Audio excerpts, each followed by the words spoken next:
Ces derniers temps, l'actualité nationale est agitée par le report de l'élection présidentielle qui était prévue le 25 février 2024. Le report est une situation que nous déplorons tous. Et je pense que le président Macky Sall en premier. Car nous sommes dans une situation inédite. Et donc, nous sommes obligés, à un moment donné, de nous poser et de voir quelles a été réellement les intentions du président. Donc on dise que, surtout nos amis de l'opposition, que c'est plus pour rester encore un peu plus au pouvoir. Mais si nous analysons de façon factuelle, nous avons un président de la République, le président Macky Sall, qui avait l'opportunité de se présenter, de faire un deuxième quinquennat, donc un mandat de 5 ans, et qui a préféré y renoncer pour sauvegarder la stabilité et l'équilibre dans notre pays. Je ne pense pas que cet homme-là, qui a préféré renoncer à 5 ans de plus au pouvoir pour la stabilité de ce pays, va vraiment remettre tout en cause pour 9 mois ou 10 mois. Nous avons commencé le processus électoral avec plus de 200 candidats à la candidature. 200 candidats, plus de 200 Sénégalais qui sont allés retirer leur fiche de parrainage. Au moment du dépôt de la caution, nous nous sommes retrouvés à 93 candidats. Ensuite, lorsqu'on a validé les parrainages, nous sommes passés à 21 candidats. Et de ces 21 candidats, le Conseil constitutionnel en a validé 20. Donc, a validé les 21 candidatures, sauf la candidature du président Karim Meïssa Wade. Ce dernier s'est senti lésé et a demandé à ce qu'on ouvre une enquête parlementaire via ces députés qui sont à l'Assemblée nationale.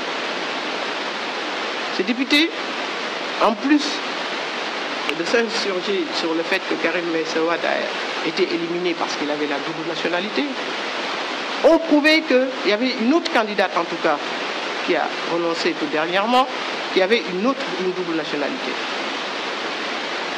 Et que donc, Karim Meïssa Wade, qui a été éliminé parce qu'il avait une double nationalité, on a vu à côté Rose Wardini, qui a été validée, alors qu'elle aussi, elle avait la double nationalité. Et sur le cas de Karim Meïssa Wade, j'aimerais y rester une seconde. Parce que j'aimerais attirer l'attention sur le fait que notre Constitution dit que c'est un candidat à l'élection présidentielle qui n'a pas le droit d'avoir une double nationalité. Mais quand est-ce qu'on devient candidat? La Constitution ne dit pas que le candidat à la candidature n'a pas le droit d'avoir une double nationalité. La Constitution dit que le candidat n'a pas le droit d'avoir une double nationalité. Et on est candidat au moment où le Conseil constitutionnel publie la liste. Et au moment où le Conseil constitutionnel publie la liste des candidats, tout le monde sait que Karim Meïssa Wade n'était plus français. Donc, c'était juste pour revenir un peu sur les faits. Maintenant, ce qui a amené vraiment le report, c'est que le groupe parlementaire PDS a accusé le Conseil constitutionnel de corruption. Le Conseil constitutionnel, l'arbitre, le juge de ces élections. Et en plus de cela, il a accusé notre candidat, le candidat de la coalition Benno Bokk Yakaar, d'être le corrupteur. Alors, qu'est-ce qu'il fallait faire? Faire la sourde oreille et continuer quand même dans ce processus électoral.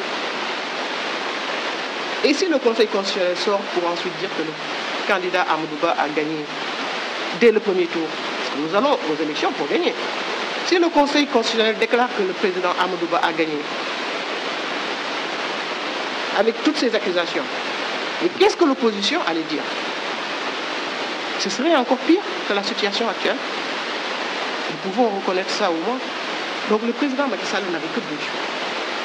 Soit faire la sourde oreille et continuer le processus, en sachant que si on ne réglait pas les problèmes dès maintenant, on allait se retrouver dans des situations plus catastrophiques après les résultats. Ou bien dire, ok, stop, On va appeler tous les acteurs concernés autour d'une table et en responsable, nous allons discuter et prendre les meilleures solutions pour que nous puissions aller vers des élections libres et transparentes et inclusives. Qu'est-ce qu'on peut reprocher au président Macky Sall? De vouloir des élections transparentes? Vous pensez réellement que quelqu'un qui pouvait rester encore dans ce pays 5 ans, 9 mois ou 10 mois de plus, qu'est-ce qu'il pourrait gagner en 9 mois, 10 mois de plus dans ce pays qu'il n'a pas déjà eu pendant ces 12 ans où il était au pouvoir? Il a pensé avoir pris la bonne décision en arrêtant le processus et en demandant à tous les acteurs de se retrouver autour d'une table, de discuter pour aller vers des élections libres et transparentes. Donc, maintenant, le Conseil constitutionnel en a décidé autrement. Très bien, nous sommes des républicains, et nous ne pouvons pas aller à contresens de ce que la justice de notre pays a décidé. Et le président en premier, d'ailleurs, il a déclaré. Maintenant, nous allons juste attendre que les acteurs concernés puissent choisir une date d'élection. Et nous irons à ces élections.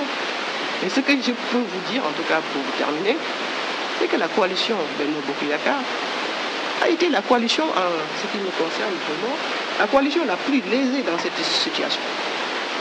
Nous avons un bon bilan. Nous avons le meilleur profil de candidat.